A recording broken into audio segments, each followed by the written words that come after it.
Okay, students, today we'll discuss about a very important topic, that is sex-linked inheritance, that is there in your geology, biology paper 2, class 12. Myself, Sukant Misra, senior faculty member, KBDAV College, Nirakarpur. So, let's start. Sex-linked inheritance, actually it is the transmission to successive generation of traits that are due to alleles at gene loci on a sex chromosome is called sex-linked inheritance. That means the alleles or the genes present on the loci of a sex chromosome. That means we have sex chromosome like X and Y. So when they are being transmitted, it is called sex-linked inheritance. In mammals, the female is homozygotic. As we all know, we have got 46 chromosomes, 23 pair, that is 44 plus XX or 44 plus XY, isn't it?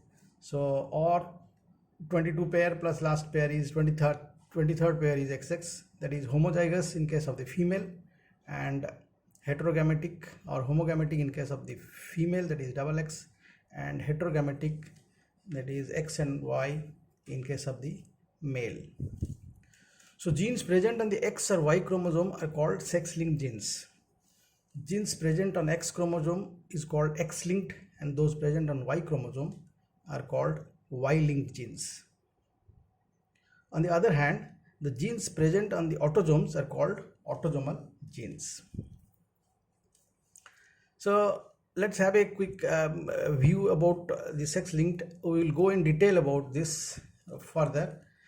So inheritance of sex-linked genes is called sex-linked inheritance. In this type of inheritance, the result of reciprocal crosses are not identical. So reciprocal crosses means for the same trait when the sexes are different, right? So that is reciprocal cross. So here the result of reciprocal crosses are not identical. So it is a very characteristic feature in sex-linked inheritance. If a gene is X-linked, it is transmitted to both male and female offsprings by mother, but from father it goes to the daughters and not to their sons. That when we'll discuss about this in a particular example, it will be very, very clear. So don't be very confused about it, right? So then coming to your Y-linked inheritance. So actually the sex chromosomes X and Y, apart from this determination of sex, that means the characters that determines the sex, apart from that they also contain genes for your somatic characters, right? So other body characters, they are also being present. So when they are being transmitted, we call it as a sex-linked inheritance. So that gene can also be present in Y chromosomes. When it is present in Y chromosome, it is called Y-linked inheritance. In mammals, Y linkage, also known as Hollandric inheritance, is the determination of a phenotypic trait by an allele or gene on the Y chromosome, right? So because the Y chromosome is small and doesn't contain any genes, few traits are Y-linked, and Y-linked diseases are very, very rare, right? Since the only human who have a Y chromosome are males, so Y-linked traits are passed only from father to son. Simple. So as because a female or a woman cannot have a Y chromosome, so that means the characters can never be seen in case of your female or in daughter or in women, you can say, right? So Y-linked traits are passed only from father to son with no interchromosomal genetic recombination. Clear? As because it is there only Y chromosomes, and Y chromosomes are always there in the male, so naturally it cannot have any genetic recombination. So the very, very important example of this Hollandric inheritance is hypotrichosis spina, that is excessive hair that is found in ear, is caused due to a gene present in the Y chromosome in case of man. So this never goes to female or a daughter, but male and son would inherit this trait naturally, because the Y chromosomes can never be seen in case of the female. So this the inheritance of this hologenetic trait or your Y linked inheritance is very simple. It is from father to son and son to grandson, like this, simple, from male to male only, right? Then X linked inheritance in man. So this question, when it is being asked in the board, they put the question like this, that is, explain or narrate sex linked inheritance with a suitable example. So whenever we talk about X linked inheritance, definitely you will have to give a suitable example, right? First of all, you have to say, or you have to narrate what is that X linked inheritance, and with an example. So let us have a quick view about the sex linked inheritance in man. So although nearly 20 sex linked genes somatic traits actually are known in man, the classic example are red green color blindness and hemophilia. So this color blindness and hemophilia, these are the two very classic and important, you can say, examples that is shown whenever we talk about sex linked inheritance. We talk about this two example, right? So what is red green color blindness? In some persons are unable to distinguish between red and green. It was described by Horner in 1876. In human, 3 proteins, one from each red, green and blue light, present in specialized cone cells of retina, mediate color perception, right? This color perception is being mediated by the 3 you can say proteins, controlled by 3 proteins for red, green and blue, right? So the genes encoding a blue light receptor is located in an autosome, but the genes encoding red and green light receptor are located in the X chromosome. The red green blindness involves a faulty perception of red green light. So whenever there is a faulty perception, the person is unable to distinguish between red and green. So this red and green disease, it appears very simple, but it is very important, because in All India services, in IFS or in IPS services, or you can say in railway services, they go for a eye test, so before the final selection. So if at all the person is having this color blindness, then he will be disqualified, because if a person, because of this in traffic concept, the red and green is the most important two important colors, isn't it? So it is very important in that context. The red green blindness involves a faulty perception of green and red light. Only about 5 to 10% of human males are red green color blind, while less than 1% of the females suffer due to this X-linked inheritance. So always sex-linked inheritance, you will find these diseases are very less in female than the male. That we'll know when we will discuss about this in an example, right? Next is our hemophilia. So hemophilia is another classic example. It is otherwise known as breeder's disease. This is a disease which is found in the royal family of British royal family actually. So it is a breeder's disease. Why? Because here the clotting time is there is no clotting time, so that means the blood is not able to coagulate, and that is the hemophilia is another popular example of sex-linked inheritance in human beings. It results from a you can say a mutant gene H present in the X chromosome. Because of this mutation, affected males cannot produce functional factor 8. So as we all know that this blood coagulation takes place by a cascading effect of a number of factors. So these factors from A to B, B to C are like this by the cascading effect. Ultimately, it is the coagulation is taking place. So if in between a particular factor will be lost or it will not be there, then the ultimate result cannot be achieved. So exactly this happens as because the factor 8, this anti-hemophilic factor, so is not formed by this mutant gene, so blood fails to clot properly. In normal man, blood clotting time is about 3 to 8 minutes, but in hemophilic man, the blood fails to clot due to absence of clotting factor. So it is very, very fatal, because a minor injury or a simple cut may cause prolonged bleeding leading to death. And in case of when we talk about this particular disease, a female, for a female it is really dangerous, and the females, they rarely, you can say, they thrive, because at the age of when they attain puberty, due to this profuse bleeding, they almost they die. So if at all this hemophilic condition you will find in case of the female, they are in a carrier condition, in a heterozygotic condition, correct? That we'll discuss in our example, right?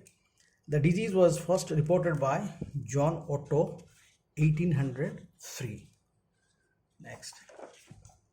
So this is the classical example that you will have to give in your examination, right? When you answer this question particularly, you have to give this particular illustrations or your inheritance mechanism. So let us start. So when we talk about sex-linked inheritance of color blindness in man, suppose first of all let us take a normal woman when it marries to a colorblind man. So when a normal woman means it has got both X, it is homozygous, and a colorblind means it will be X and Y. So X is colored as red because it carries the allele or the genes for colorblind. So these are the ova or the gametes. The X, it can have only X, and it can have X and Y sperms. So when these two are being combined in F1 generation, we get 50% daughter and 50% son, but both are normal. But you can very easily see that this red color is clearly visible here. That means the colorblind character is there in the daughter, but it is not being expressed. So they are normal daughter but carriers. So this is very, very important. This character from the father, from the man, it comes to the daughter, but it is not being expressed. So this is F1 generation. In F2 generation, suppose a normal daughter but a carrier, when it marries to a normal son, a normal man, that is in F2 generation, what you will find, so this is a carrier and this is a normal man. So in F2 generation, what you will find, these are the gametes. It can be X or it can be X having this colorblind character, and both are normal. So these are the combinations you can find. It appears very complicated, but it is very simple. You just bring this twice, and you just bring this twice, and combine each with X and Y and X and Y, and finally this is the result. In every time this will be the final or ultimate, you can say, combinations of progeny, you can say. So in the F2 generation, you got a result like this. So let us analyze it. So this is your female, this is your female, this is your male, and this is your female. So out of the female, 50% all are normal. This is total normal. This is normal because it has got a normal X chromosome, so it is normal. But 50% is carrier. So 50% granddaughters are carriers. And what about grandsons? So in the grandsons, the one is absolutely normal and another is colorblind. Here you will find this colorblind character in son. So that is, so 50% of grandsons are colorblind affected. So this is the classical example. That means the colorblind character from the father, it is coming down to the you can say the daughter, and within the daughter it remains as the daughter. Within it remains hidden, and the daughters, they are the carrier, and from the daughter it goes to the grandson, right? And it is being expressed here. So from the father to the grandson through the daughter. This is the most important. This is what we say, it is a crisscross mechanism, or it is a crisscross you can say inheritance. That means from the father it goes to the daughter, and from the father it never goes to the son. From the father it goes to the daughter as a carrier, and from the daughter it goes to the grandsons, right? Simple. I think it is very, very clear. It is very, very important. You have to give this particular you can say the example or the illustrations in the examination. So let us have one more combination. What are the more you can say these combination you can find? Suppose a colorblind woman marries a normal man. So a colorblind woman means, that means definitely both the X chromosome will having a colorblind character. In a homozygous condition only this female, these colorblind characters is expressed. So it is both are colorblind character XX, and this is a normal man. So these are the gametes which are found. This is the X and this is X and Y. These both they are having the colorblind character. So when they are being combined, so this progeny or the you can say the final offsprings will be like this. So there will be you bring this once, you bring this one again, then this bring one, this again, this and this and this, like this. So this twice and this twice, and both with this X and Y. So for the final you can say the progeny. So you are getting a result like this. When a colorblind woman marries a normal man, the result is like this. So what are these? So there is a daughter here, there is a daughter here. So both the daughters are very characteristically, both are normal but carrier. They are not colorblind because it is only found in only in one X chromosome. So the other X chromosome will have a normal what is that, a counterpart. So that will suppress the other one. So this will not be expressed. So this is normal, and again this is normal, but both are carrier, right? And what about the son? The son is here, it is expressed, and here it is expressed, then both are colorblind sons. So in case of the male, even if there is only one character, only one gene, it will be expressed because there is no other counter normal gene.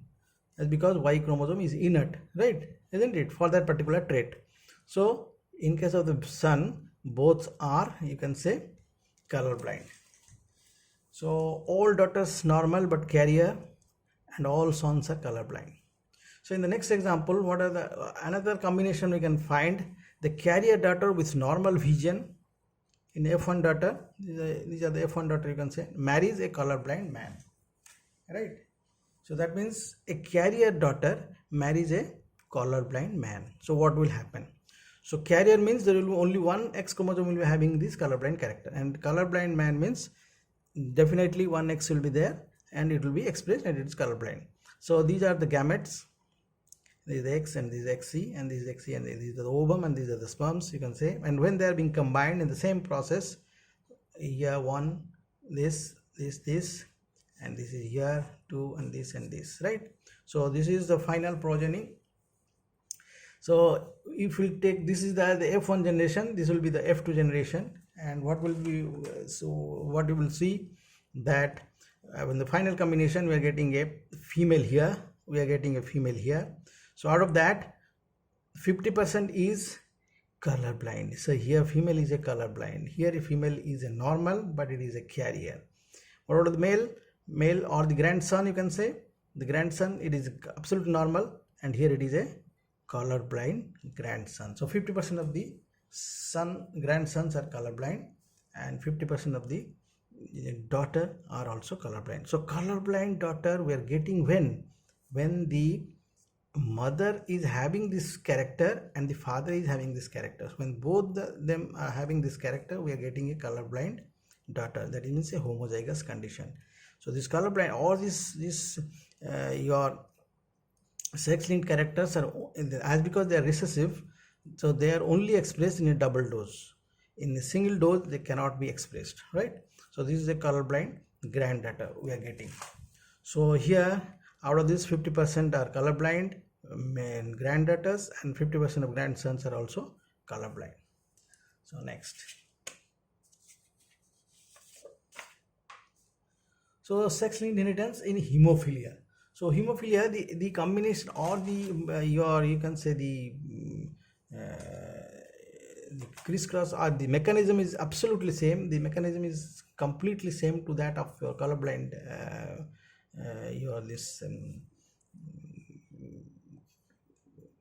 inheritance, but only thing is that you will have to write hemophilia. So in the examination you can give the example of hemophilia, or you can give the example of carbonized. Either you can give, it is exactly identical. So when a normal woman marries a hemophilic man, what happens? This is normal and this is hemophilic having a we know that there is a mutant gene H there in the X chromosome. So these are the gametes ova and these are the gametes of the sperms. So when they are being combined, we are getting a progeny like this in F1 generation. So what are that?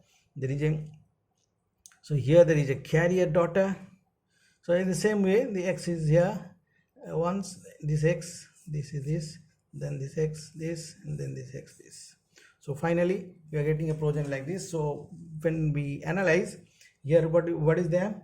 So this is carrier daughter, this is normal son, this is carrier daughter, this is normal son. So then that means out of the daughters, this is a both are carrier and the son both are normal. So it is a very peculiar condition you will find when a normal woman marries a hemophilic man, right?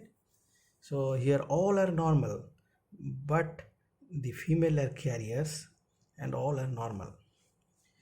So when this carrier daughter marries a normal man, what happens? When the carrier daughter marries a normal man, what happens? We are getting gamete like this. Final, these are the progeny. We are getting a normal daughter, we are getting a carrier granddaughter. This is a normal granddaughter, this is a carrier granddaughter, and this is a normal grandson, and we are getting a hemophilic grandson. This is important. So from the father, you can say this hemophilic character is coming down to the daughter, and from the daughter it is coming down to the grandsons, exactly like that of your color blindness, right?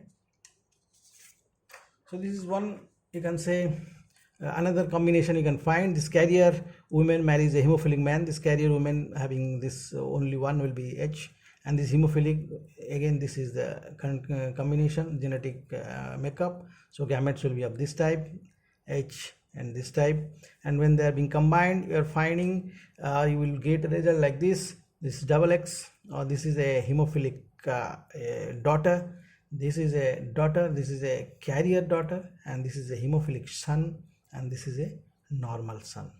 So when a carrier woman marries a hemophilic man, you are getting hemophilic daughter. Once I have already told you, this hemophilic daughter or this homozygous condition in case of the female you will find only if the this sex-linked genes or the particular mutant genes you will find both in male and the female, both in the male and the female. Then only you will find this in your daughter. This will be expressed. So 50% of the daughter they are hemophilic, and this other one is carrier, and about the male the 50% is normal and the 50% is hemophilic. So we have come to the end of the chapter. So now we can conclude that we can derive some, you can say this some conclusions out of this sex-linked inheritance. So sex-linked or X chromosome inheritance is more common in case of the male than female. Very obvious, because in case of the male it is expressed in single dose. Two recessive genes are needed for the expression of trait in females, whereas in male a single recessive gene can be expressed, can express it, quite obvious. The males are the never carriers. The male cannot be the carrier, because whenever this this particular gene for a particular sex-linked character is being present, in case of male it is immediately being expressed. It cannot remain hidden as like that of your female, because the female have got a normal X, so that suppresses, as we all already have discussed. Then it is a crisscross inheritance. I have already told you what is a crisscross. That means the character that is coming down from the father to the grandson through the daughter. It is a crisscross inheritance, as the father passes its sex-linked character to its daughter, who in turn passes it to the grandson. So daughter do not express the recessive trait, but it acts as a carrier in heterozygous condition. So the daughters, when they are in heterozygous condition, the character is never expressed, but they are the carriers. And female homozygous for recessive trait express the trait. So in case of the female, when it is being expressed, The trait is being expressed when it is in a homozygous condition or when it is in a double dose condition. So any recessive gene born by X chromosome of male is immediately expressed as Y has no allele to counteract. So in case of the male, any recessive gene can be expressed as because it has no, because Y is inert as we know, and it has got no other counterpart gene. So with that we have come to the end of this particular chapter. I hope you all will you all have enjoyed this particular class, and in future I will come with some different topic, and till then, goodbye and thank you all.